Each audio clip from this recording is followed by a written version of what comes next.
When we were approached to take part in this pilot, it seemed like it was a natural progression for us. At first we wondered if it might be a lot of additional requirements and additional work to achieve the standard.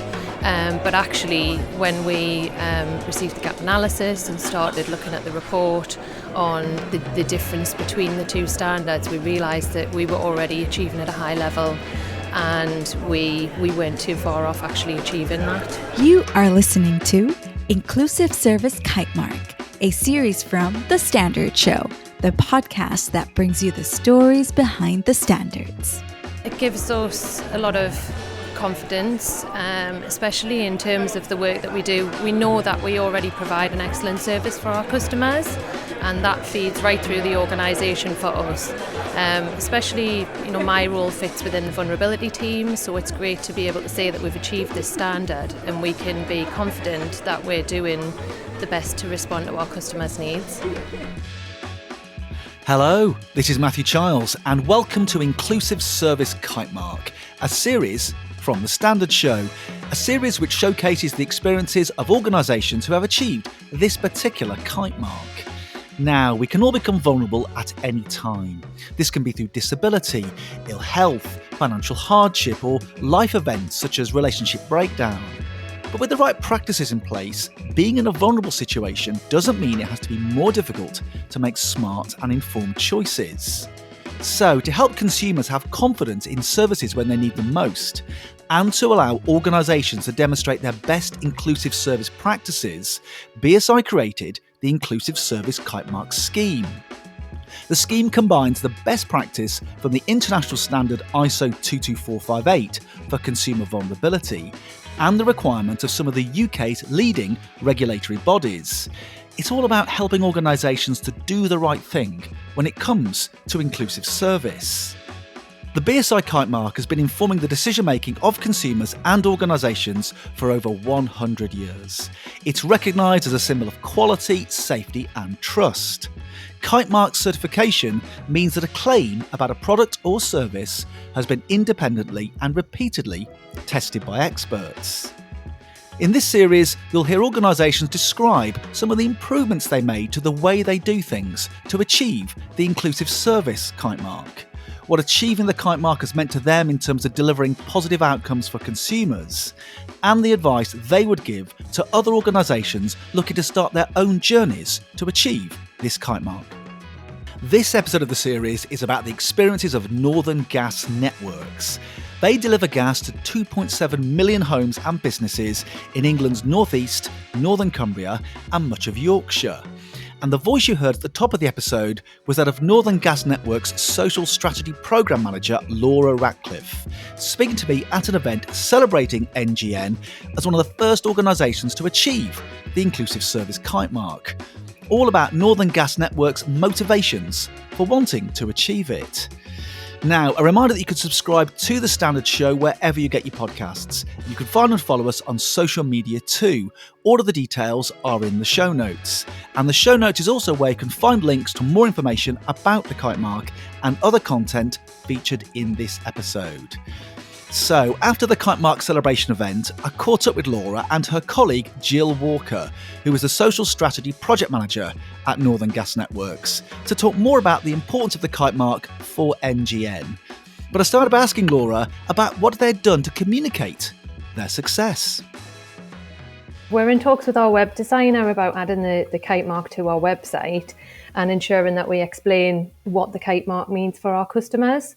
We've also shouted about our achievement through a number of internal and external channels, through social media, within our social partner newsletter, and also through a company-wide call from our CEO.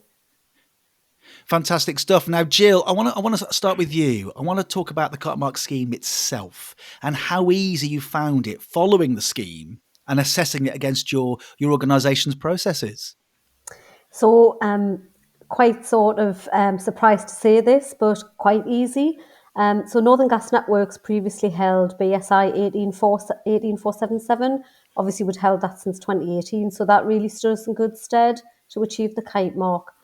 We did initially wonder if achieving the standard would require a lot of additional work. However, the gap analysis report was very clear. and it did enable us to identify where we needed to make improvements to meet the Kitemark standard. Also at NGM, we have a culture which is very focused on addressing the needs of vulnerable customers right from the top down. So for us, it was easy to implement changes that have ultimately prepared us to achieve the Kitemark, really. And we already had in place robust business processes to cover existing policies around many of the areas assessed, such as the data protection piece, interruption to essential services and customer vulnerability. So for us, there was only one area of minor non-conformance that was highlighted, and that was covering a policy on third-party representatives. So, for example, we for the third-party representative policy, we were really aware in advance of the meeting. Obviously, we got made aware through the gap analysis that we were probably not going to comply with that element. So we were prepared to get that as a minor non-conformance. But what we did, we engaged with some of their colleagues who had maybe been through the Kitemark, and they provided us with some guidance, I guess, on what we needed to include in a third-party representatives policy. And then we just worked with our legal colleagues just to draft the policy ahead of deadline, which was great. Now, Julia, talk there some about the changes that you made in order to prepare yourself for the Kitemark. Now, standards, certification, Kitemarks, it's all about doing things better. Maybe you could sort of pick up on maybe 2 or 3 improvements you made to the organisation in order to achieve the Kitemark. So, as I say, the third party representatives policy was the big one, and we were really pleased that that was the only minor non-conformance that was sort of highlighted. We did, however, review. It gave us the ability to review our training schedule to ensure that all staff have an element of vulnerability training every year to keep their knowledge and awareness up to date and relevant, especially when responding to customers. Now, Jill, also, in terms of confidence then as an organisation, how has achieving the Kitemark brought you confidence that you're really achieving positive outcomes for customers? Well, we already felt very confident that we're providing excellent service for customers within our network.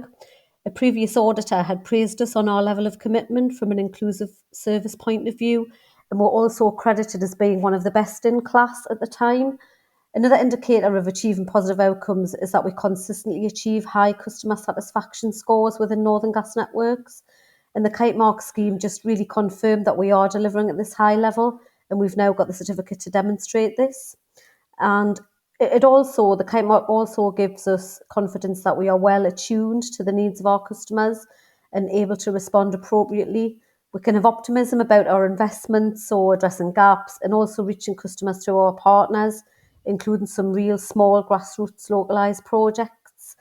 And I guess finally, holding the standard also helps us to gain assurance that our procedures are effective and robust, which we need to demonstrate for compliance as part of our licence condition with Ofgem. Now, obviously, this has been a journey for you as an organisation to achieve the Kitemark. I think, Laura, what advice would you give to other organisations looking to start their own journeys to achieve this particular Kitemark?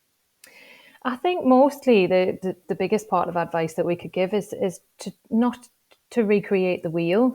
Reach out to other organisations that have maybe already been through the process or are going through the process. Learn from best practice and speak to others about their experiences. The NGN found the auditors to be very friendly and reassuring, and some elements of the assessment may not even be relevant to your organisation, depending on the nature of your business. So, for example, the financial and AI elements for us weren't relevant. It may be a lot more work for those who don't already hold the BSI standard that we held previously, but don't be afraid to start the process and look for support from others. We've already had other organisations reach out to us for guidance, knowing that we've obviously completed the Kitemark, achieved the Kitemark, and we've been glad to share our experience and offer support where possible. Jill, you are one of the first organisations to achieve this particular Kitemark. I just wonder how important is that to you as an organisation? I think really important, considering that the sort of gas and electricity and utility businesses are really vast. We are one of 4 gas distribution networks, or JDNs. Another JDN got the accreditation but then only another 7 organisations nationally.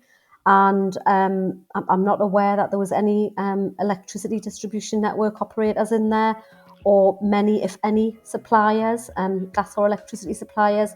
So really, really pleased that we've been, we're sort of, trailblazing, as it were, the Kitemark. But really, happy to help any of the other organisations who do want to progress through the accreditation. You have been listening to Inclusive Service Kitemark, a series from The Standard Show. Subscribe to The Standard Show now, wherever you get your podcasts.